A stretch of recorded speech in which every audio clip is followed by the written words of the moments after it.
Now, when you see the incredible achievements by people like Elon Musk, Tom Brady, and even Warren Buffett, you have to wonder, I mean, is there something different about them? Like, are they putting something in the water over there?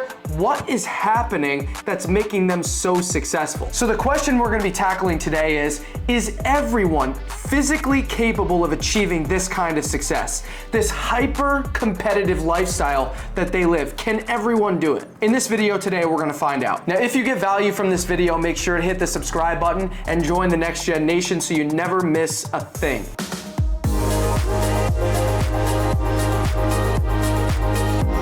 Now let's take a look at the tip board, shall we? First thing we got is, what is the common factor behind all these people? Is there a common trait that we can identify that all of them have that regular people like you and I don't? Next thing, is there a common factor behind all of their success? Is there something that they're doing that we're not, that we can be doing? Stay with us to the end of the video. We're gonna make sure we answer every single one of those questions. Now, the first common thread we've identified with all of these hyper successful people, whether they're athletes, investors, business people, entrepreneurs, and it starts with their origin story. Our first example is Elon Musk. You might know him as the visionary behind Tesla and SpaceX. He's a monster. Now let's take a look at Elon Musk's origin story. Now, he had some troubles with his father early in his life when he decided to leave his home country. His father told him he wasn't gonna make it. He'd be back in 2 weeks. And guess what Elon said? Watch me go do it. Elon faced no shortage of doubters in his career, in his life.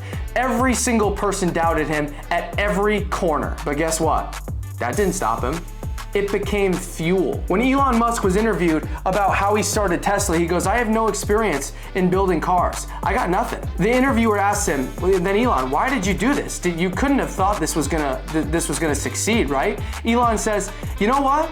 It was important enough. It was important enough for me to do it, even though I knew the odds were against me, even though I probably was going to fail. The odds told me I was gonna fail, but guess what? I had to do it because it's important enough. Even though people doubted Elon and told him he couldn't do it, and he knew the odds were not in his favor, guess what? He still believed in the mission. He believed in what he could do and prove everybody wrong. And that's what drove him. Elon's not competing with other businesses. He's not competing with other people. He's trying to prove the doubters wrong. Every time somebody says, you know what, Elon, you can't do it, he's like, tell me I can't do it. And then guess what? You can watch me when I do it. Let's look at another example. You have Tom Brady, 7 Super Bowls. The guy's 45 years old. You know how many people out there say it's dangerous to play at 45 years old in the NFL when some guys are absolute monsters in the prime of their career, playing at 26 years old?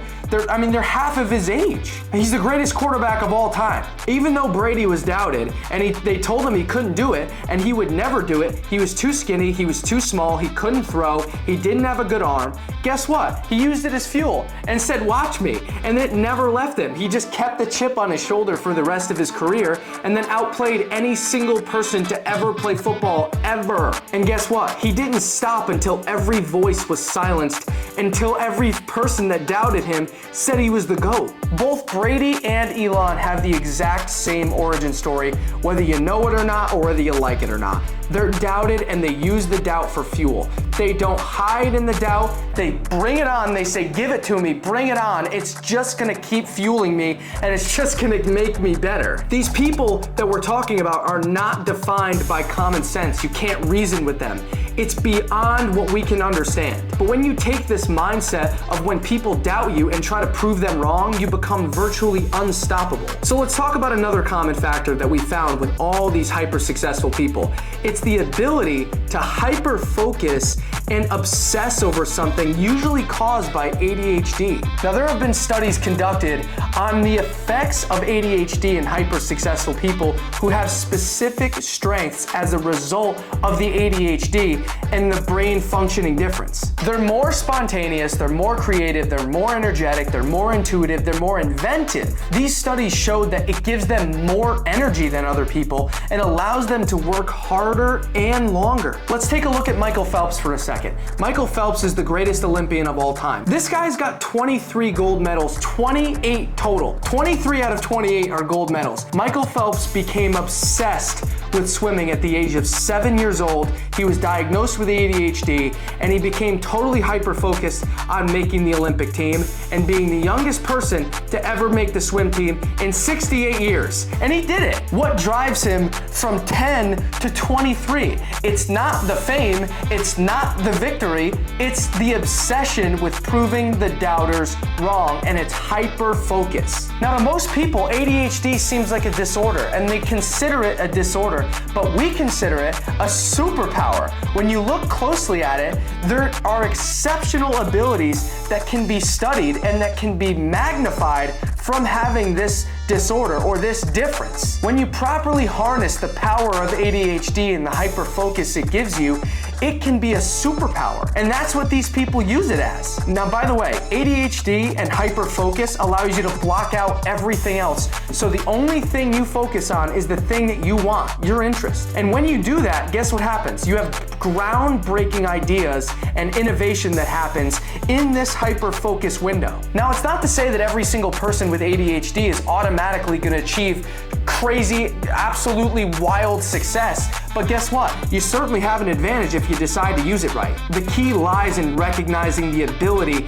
of what you have and what you can do. Much like what these high achievers have done. For them, hyperfocus isn't a symptom, it's a weapon. And then we wonder, oh my God, there's these crazy success stories. Oh my God, how did they do it? They didn't stop and they didn't quit and they hyper-focused on what they wanted. Look, this kind of dedication is not for everybody, but for the high achievers, it's second nature. It's not work for them. It's a burning desire to reach a new level, a new victory, the next victory, and the next win. They're constantly chasing it. There's never a final destination. It's always the next thing. You heard Brady. What's your favorite ring?